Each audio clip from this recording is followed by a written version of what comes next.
Today, we deliver on flavor as we take chorizo and turn it into stuffed mushrooms. Welcome back to 999 Things to Cook.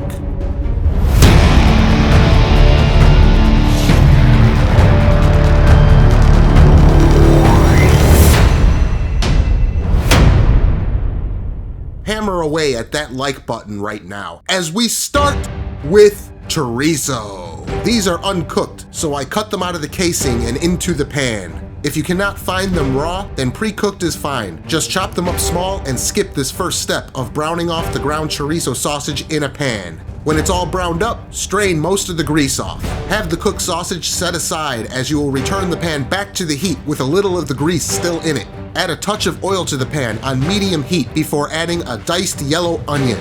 Let that cook for a few minutes before adding a large diced jalapeno, followed by a diced serrano. Stir that all up and let it sweat down for about 5 minutes before hitting it with some salt, fresh cracked black pepper, and about 4 cloves of minced garlic.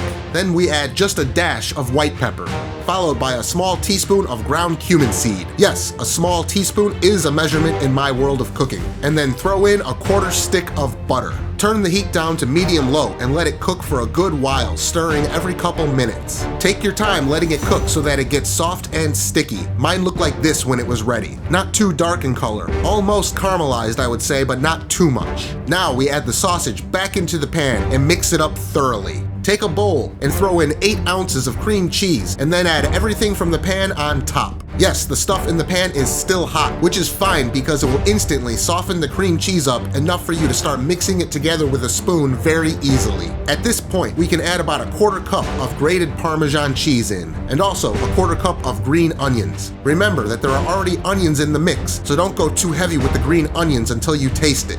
And lastly, panko breadcrumbs get sprinkled in, and I mean sprinkled in. Teeny bits. Do not overdo the breadcrumbs. You just want it to bind up a bit. It should not be clumpy. I maybe added a few tablespoons at the most. Make sure to taste for additional seasoning needed, but I doubt you will need more salt. This was perfect. Now here's how I do these mushrooms. We have some smaller portobellos that have been washed. Twist the stem out carefully. Then carefully peel off the very edge of the cap. This maximizes the amount of stuffing that you can put in. The caps can be different shapes, so you might not have to do this with all of them. Then optionally, if you are not too lazy, take a spoon and carefully scrape the gills out. The gills don't taste that great anyway, in my opinion. When all your shrooms are prepped, make sure to save the stems to use for something else. I'm not saving the gills. Some people like to prep the mushrooms ahead of time so that they can chop the stems up and put it into the stuffing, which I do not agree with. The stuffing doesn't need mushroom flavor because it's going into a mushroom already.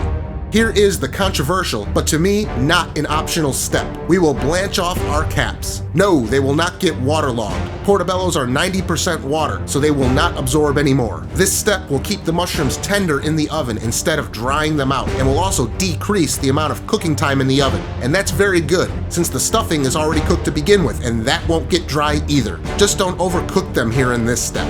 So they go into the hot water. This water was not boiling yet, so I gave them 2 minutes max. If it was boiling, I'd only give them 60 seconds. Keep them under the water as best you can. You can push them down with a colander or something like that, but I like to be able to flip them around and keep an eye on them. The last thing you want is to overcook them right here. So after about 2 minutes in the hot water, they go straight into an ice bath. After a minute or 2 in the ice water, take them out and pat them dry on some paper towels. From here on out, it's pretty simple. Just take a spoon and stuff your mushrooms. Don't be skimpy on the stuffing either. Just not too tall or they will get top heavy and fall over on you.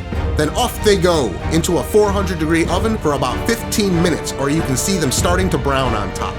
I decided to garnish mine with a sliver of some red Fresno chili. Now let's check these out.